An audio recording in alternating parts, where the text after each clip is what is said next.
आंतरराष्ट्रीय युवा दिवस म्हणजेच स्वामी विवेकानंद यांची जयंती.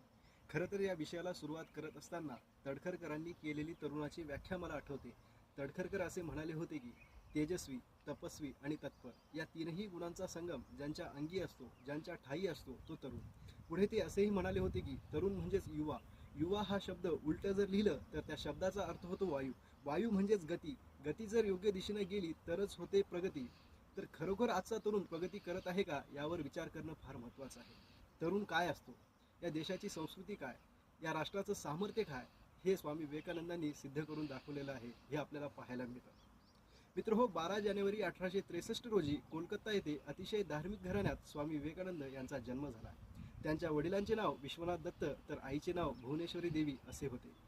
धार्मिक घराण्यात जन्म झाल्यामुळे लहानपणापासूनच त्यांच्यावर महाभारत व रामायण यांचा फार मोठा प्रभाव होता.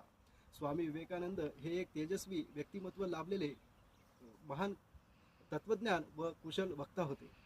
विवेकानंदांचं पूर्ण नाव नरेंद्र विश्वनाथ दत्त असे होते. लहानपणी त्यांच्या आईवडिलांनी त्यांच्यावर उत्तम संस्कार केले होते. ते तत्वज्ञान, धर्म, इतिहास, विज्ञान, कला, साहित्य इत्यादी विषयांचं त्यांना सखोल ज्ञान होता. त्याचबरोबर वेद, उपनिषद, रामायण, महाभारत यांचा सुद्धा ते भरपूर अभ्यास करायचे. त्याचबरोबर ते खेळ व शारीरिक व्यायामातही कुशल होते.